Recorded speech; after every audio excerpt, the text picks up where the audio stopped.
Hello भैया बहनों, good morning. मैं प्रियम सर आज आपके लिए नया लेसन लेकर आया हूँ। उस लेसन का नाम है वैद्युत चालन, इलेक्ट्रिकल कंडक्शन। भैया बहनों, अभी आपने जो यूनिट पढ़ी थी उस यूनिट में आवेश को हमने स्टैटिक मान रखा था, माना था कि आवेश जो है स्थिर अवस्था में है।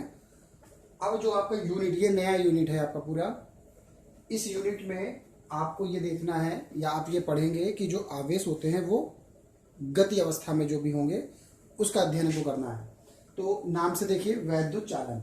वैद्युत का मतलब जो चार्जेस होते हैं उनका जो है मूवमेंट हो, कंडक्शन हो, मतलब कि चालन। अब आपने छोटी कक्षाओं में, हाई स्कूल में और कुछ यहाँ पे भी आपके पिछले चैप्टर में भी आपको बताया गया था, चालक पदार्थ कौन होते हैं, कुचालक पदार्थ कौन होते हैं। चालक पदार्थ वे होते हैं जिसमें आवेशों का प्रवाह सुगमता पूर्वक हो, जिसमें विद्युत धारा बहती हो। अचालक वे पदार्थ होते हैं जिनमें धारा का प्रवाह नहीं हो पाता। ठीक है, तो आप इसमें सबसे पहले जिस चीज का अध्ययन कर रहे हैं उसका नाम है विद्युत धारा। विद्युत धारा नाम से पता है, हाई स्कूल में आपने पढ़ा होगा विद्युत धारा क्या होती है। अगर ये मेरे पास कोई एक चालक पदार्थ है, ठीक है, ये मैं मान लेता हूं मेरे पास कोई एक चालक पदार्थ है। मैं ये मान ले रहा हूं इसमें, इस चालक पदार्थ में कि t सेकेंड में कितने आवेश इसमें प्रवाहित हो रहे हैं, q आवेश। इस चालक पदार्थ में t सेकेंड में q आवेश प्रवाहित हो रहे हैं। तो 1 सेकेंड में कितने आवेश प्रवाहित होंगे, 1 सेकेंड में प्रवाहित होंगे Q/T। अगर 1 सेकेंड में Q/T आवेश प्रवाहित हो रहे हैं तो इसी चीज को हम लोग कहते हैं विद्युत धारा। क्या मतलब हो इसका, कि किसी भी चालक पदार्थ के प्रति एकांक सेकेंड में जितने भी आवेश प्रवाहित होते हैं, एक सिरे से जाएंगे दूसरे सिरे से निकलेंगे, जितने भी आवेश प्रवाहित होते हैं उसको हम लोग कहते हैं उस परिपथ की या उस चालक पदार्थ की विद्युत धारा। अब देखिए, I बराबर क्या आया है, Q/T। इसी को आप ऐसे लिख सकते हैं, I is equal to Q/T। Q का मात्रक क्या होता है, कूलाम, T हो गया सेकेंड। तो इस प्रकार से विद्युत धारा का जो मात्रक होगा कूलाम पर सेकेंड, इसी को ही हम लोग कहते हैं एम्पियर, है ना। तो कूलाम पर सेकेंड कहिए या एम्पियर कहिए। इस प्रकार से विद्युत धारा के बारे में आपको पता चल जा रहा है। विद्युत धारा की एक परिभाषा और भी होती है जिसपे कहा जाता है कि ये दो समांतर जो तार होते हैं उनके बीच में जो बल लगता है, आपस में म्यूचुअल इंटरेक्शन का जो बल लगता है, उससे भी हम परिभाषा इसकी बताते हैं विद्युत धारा की। तो विद्युत धारा का बेसिकली जो परिभाषा होगी कि प्रति एकांक सेकेंड में प्रवाहित होने वाले आवेश को हम लोग विद्युत धारा कहते हैं। I is equal to Q/T। अब आपको यहां से मात्रक मिल गया है। अगर आप इसका विभव सूत्र लिखे तो एम्पियर चूंकि वो फंडामेंटल क्वांटिटी में आती है तो उसका जो विभव सिंबल होगा वो A होता है। तो यहां से जो आपको मिलेगा Q बराबर I इंटू टी, जो Q की विमा आती है A इंटू टी, यहां से आपको मिल जाएगी Q की विमा। ओके, दूसरी बात इसमें आपको ये जानना है, वैद्युत धारा जो होती है वो एक अदिश राशि होती है। जैसे मान लीजिए ये कोई पॉइंट है, किसी पॉइंट पर अगर कोई किसी परिपथ से करंट आ रही है यहाँ से 3 एम्पियर की, दूसरे पॉइंट से यहाँ से करंट जा रही है 4 एम्पियर की, तो इस पॉइंट पर ये वाली करंट और ये वाली करंट मिलकर इधर जाएंगी या तो इधर जाएंगी, वो कहलाएंगी दोनों का एडिशन। 3 एम्पियर और 4 एम्पियर मिलकर हो जाएगा 7 एम्पियर। जिससे ये पता चल जाता है, जिससे हम ये बता सकते हैं कि विद्युत धारा जो होती है एक अदिश राशि होती है। ठीक है, तो ये आपका जो है वैद्युत चालन का जो पहला पॉइंट हो गया। अब इसमें ही आपने कक्षा 10 में पढ़ा है मुक्त इलेक्ट्रॉन के बारे में, या आपने परमाणु संरचना पढ़ी हुई है। परमाणु संरचना में आपको पता है कि परमाणु में एक नाभिक होता है, उसके बाद उसकी विभिन्न कक्षाएं होती हैं परमाणु की। क्या होता है इसमें, जो नाभिक के पास के जो इलेक्ट्रॉन्स होते हैं, मान लीजिए ये 2, 8, 18, 32 का अगर आप स्ट्रक्चर बनाते हैं तो ऐसे इलेक्ट्रॉन्स होते हैं ना। तो होता क्या है, जो इलेक्ट्रॉन नाभिक के पास होते हैं वे, अभी आपने एक पढ़ा था F is proportional to 1/r², Coulomb का नियम पढ़ा था, दूरी कम होगी तो फोर्स ज्यादा लगेगा।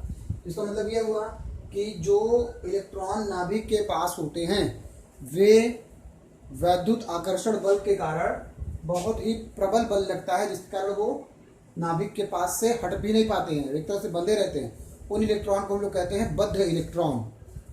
लेकिन जो आउटर मोस्ट ऑर्बिट में है, जैसे ये बाह्यतम कक्षाओं में इलेक्ट्रॉन्स हैं, मान लीजिए यहाँ पे इलेक्ट्रॉन है, इस इलेक्ट्रॉन पे इस इलेक्ट्रॉन की तुलना में बल कम लगता है, और हम ये कह सकते हैं कि ये जो बाह्यतम कक्षा में इलेक्ट्रॉन है इसको हम किसी भी विधि द्वारा, घर्षण से या गर्म करके, हम परमाणु से बाहर कक्षाओं के इलेक्ट्रॉन को बाहर भेज सकते हैं, मतलब इसको यहाँ से निकाल सकते हैं। ये जो इलेक्ट्रॉन हुआ निकल रहा है इसको हम लोग कहते हैं मुक्त electron, free electron. This is called free electron. ये इलेक्ट्रॉन का काम क्या है, ये पूरे जो भी आपके पास धातु है, मान लीजिए ये मेटल की शीट है, ये मेटल है, इस पूरे मेटल में ये फ्री इलेक्ट्रॉन गति करने के लिए स्वतंत्र होता है, इसीलिए इसको हम लोग कहते हैं, दूसरा नाम देते हैं चालक इलेक्ट्रॉन। ठीक है, तो चालक इलेक्ट्रॉन कहिए या मुक्त इलेक्ट्रॉन, मतलब सेम होता है। तो होता क्या है इसमें, ये जो बंधे हुए हैं ये प्रबल आकर्षण बल के कारण बंधे होते हैं, ये जो बाहर वाले होते हैं ये फ्री होते हैं, अगर इनको फ्रिक्शन कर दिया जाए तो ये घूमने के लिए स्वतंत्र हो जाते हैं। तो देखिए होगा क्या, कोई हमारे पास धात्विक प्लेट है, मान लीजिए ये कोई प्लेट हमारे पास है ऐसी, तो अब हम इसमें आपको ये बताना चाह रहे हैं कि जब किसी भी एटम से इलेक्ट्रॉन बाहर निकल जाता है तो इलेक्ट्रॉन के पास नेगेटिव चार्ज होता है, तो जो एटम पूरा का पूरा बच रहा है वो क्या हो जाता है, वो पॉजिटिव चार्ज हो जाता है। तो उसको हम लोग चाहे तो धन आवेशित परमाणु बोले या उसको हम दूसरे शब्दों में आयन शब्द से भी निरूपित कर सकते हैं। तो होता क्या है इसमें एक्चुअली कि जो इलेक्ट्रॉन निकल गए हैं, ये इलेक्ट्रॉन चूंकि एटम में जो आपको मेटल है उसमें बहुत ज़्यादा इलेक्ट्रॉन होते हैं, तो हम इसको कह सकते हैं कि इलेक्ट्रॉनों का जो संघनन होता है, इलेक्ट्रॉन जब इकट्ठा हो जाते हैं मुक्त इलेक्ट्रॉन, उसको हम लोग कहते हैं कि electron gas. Electron gas, electron gas का मतलब वो गैस के जैसे ही हो जाते हैं, मतलब कि इतने ज़्यादा इलेक्ट्रॉन रहते हैं कि वो संघनित हो जाते हैं, एक साथ हो जाते हैं, तो उनको हम लोग कहते हैं इलेक्ट्रॉन गैस। तो होता क्या है कि जो फ्री इलेक्ट्रॉन होते हैं वो मेटल में घूमने के लिए स्वतंत्र होते हैं, वो इलेक्ट्रॉन गैस के फॉर्म में होते हैं। तो वो जब मान लीजिए ये इलेक्ट्रॉन यहाँ से घूमते घूमते इधर कहीं गया, तो इस आपकी जो धात्विक प्लेट है इसमें केवल इलेक्ट्रॉन तो है नहीं, इसमें आयन्स भी होते हैं। तो ये इलेक्ट्रॉन क्या कर रहा है, दूसरे आयन से टकरा रहा है, ये वाला इलेक्ट्रॉन दूसरे आयन से टकरा रहा है। इस प्रकार से क्या करते हैं, सारे इलेक्ट्रॉन आयन से टकराते रहते हैं, और टकराने के बाद क्या होता है, उनकी दिशाएं बदल जाती हैं। टकराने के बाद उनकी जब दिशाएं बदलेंगी, जैसे मान लीजिए ये इलेक्ट्रॉन टकरा के इधर चला गया, दूसरा इलेक्ट्रॉन टकराया इधर चला गया, ऐसे करके इलेक्ट्रॉन घूमते रहते हैं। तो इस प्रकार से दो इलेक्ट्रॉनों के बीच में जो टक्कर होगी, मान लीजिए इस इलेक्ट्रॉन की इस इलेक्ट्रॉन से जो टक्कर हो रही है, इसको हम लोग कहते हैं, दो क्रमागत इलेक्ट्रॉनों के बीच की जो टक्कर है उसको हम लोग नाम देते हैं मुक्त पथ। जैसे ये टक्कर हुई तो इसके बीच में एक पथ बन रहा है, उसको हम लोग कहेंगे मुक्त पथ। अब पूरे सिस्टम में ढेर सारे इलेक्ट्रॉन हैं, तो सबका टक्कर आपस में हो रहा है, तो सबका हम एवरेज निकाल लेते हैं, तो उसको बाद में नाम देते हैं माध्य मुक्त पथ। फिर दो इलेक्ट्रॉनों के बीच में जो टक्कर हुई, टक्कर लगते हटते हैं, तो उस टक्कर लगने का जो समय होता है उसका नाम होता है श्रांति काल। इसको कहा जाता है रिलैक्सेशन टाइम।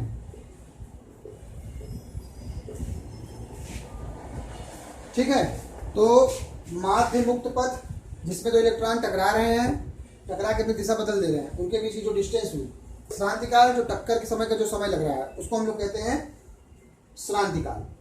ठीक है, इतना आपको समझ में आना चाहिए। अब इसमें एक चीज आपको और मिलेगी, जैसे मान लीजिए ये इलेक्ट्रॉन आपस में टकराया, इलेक्ट्रॉन टकरा रहा है। अगर कोई इलेक्ट्रॉन, मैं पूरे सिस्टम की बात करूंगा, अगर कोई इलेक्ट्रॉन टकरा के इधर आयन के साथ टकराया और उधर चला गया, तो कोई ना कोई इलेक्ट्रॉन ऐसा होगा जो टकरा के इधर भी आएगा, कोई इलेक्ट्रॉन होगा जो इधर भी जाएगा टकरा कर इधर भी आएगा। इस प्रकार हम क्या देखते हैं कि जो इलेक्ट्रॉन होते हैं वे आपस में टकराते रहते हैं। टकराने से क्या होता है, उनका जो वेलोसिटी है, जो ऊष्मीय वेग का मतलब ये हुआ कि मान लीजिए कोई सिस्टम है, इसको हमने गर्म कर दिया, तो गर्म करने से क्या हो रहा है, इलेक्ट्रॉन निकलने लगे उससे एटम से और फ्री हो गए, फ्री होकर वो आपस में टकरा रहे हैं। तो वो एक निश्चित वेग से टकराते हैं एक दूसरे से और वो एक दूसरे को कैंसिल कर देते हैं। कहने का मतलब ये हुआ कि ऊष्मीय वेग, अगर हम इसको ऐसे लिखें तो नेट ऊष्मीय वेग पूरे सिस्टम का कितना होता है, 0। मतलब जितना टक्कर ऊपर की ओर हो रहा है उतना ही वेलोसिटी, जितना ऊपर की ओर जा रहा है उतना ही वेलोसिटी नीचे की ओर लॉस हो रही है। तो आपस में टकराते हैं, तो इस प्रकार से उनमें ये डिफरेंस क्रिएट होता है। तो जो नेट ऊष्मीय वेग होता है वो 0 होता है। उसको हम अगर मान लेते हैं कि हम टोटल पूरे सिस्टम में n इलेक्ट्रॉन है, तो उनका जो ऊष्मीय वेग होगा वो कुछ ऐसा होगा।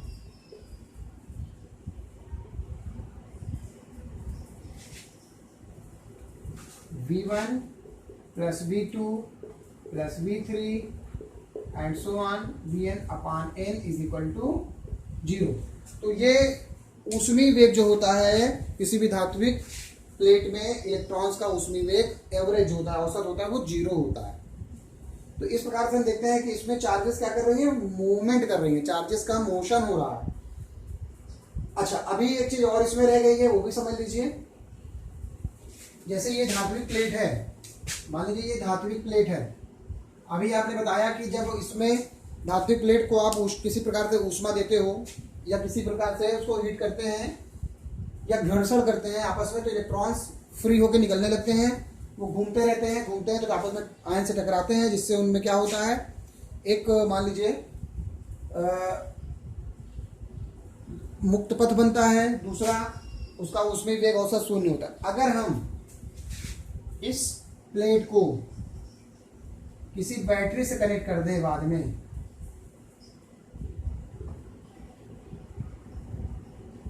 तो क्या होगा, सारे के सारे इलेक्ट्रॉन्स जो है एक निश्चित डायरेक्शन में मूवमेंट करने लगेंगे। ठीक है, जैसे ही आपने इसको बैटरी से कनेक्ट किया, ये पॉजिटिव क्या कर रहा है, सारे इलेक्ट्रॉन्स को एक अनुशासित जीवन दे दिया। ये इलेक्ट्रॉन, ये निगेटिव में क्या कर रहा है, इसको रिपल कर रहा है। पहले जब तक बैटरी नहीं लगी थी क्या हो रहा था, सारे के सारे इलेक्ट्रॉन जो भी है वो रैंडमली घूम रहे थे, यादृच्छिक गति कर रहे थे।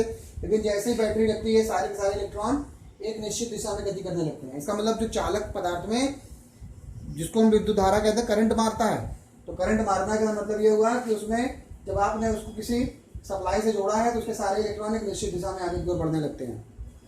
जिस वेलोसिटी से ये बढ़ रहे होते हैं उस वेलोसिटी का नाम है अपवाह वेग, अपवाह या अनुगमन वेग, दो नाम है उसके, अपवाह वेग या अनुगमन वेग। इंग्लिश में उसको कहते हैं हम लोग ड्रिफ्ट वेलोसिटी। ठीक है, तो ड्रिफ्ट वेलोसिटी का मतलब यह हुआ कि एक ऐसा वेग है जिसको हम किसी धात्विक प्लेट की जब बैटरी से कनेक्ट कर देते हैं तो इलेक्ट्रॉन एक निश्चित दिशा में आगे की ओर बढ़ने लगते हैं। एक जिस वेग से वो आगे की ओर बढ़ते हैं उसको हम लोग कहते हैं अपवाह वेग। तो यहाँ पे आपको ये मिल गया। ये मैंने आपको आज छोटा सा बेसिक इंट्रोडक्शन बताया है। नेक्स्ट वीडियो में मैं आपको एक्सप्लेन करूँगा अपवाह वेग का मैथमेटिकल फॉर्म। Thank you.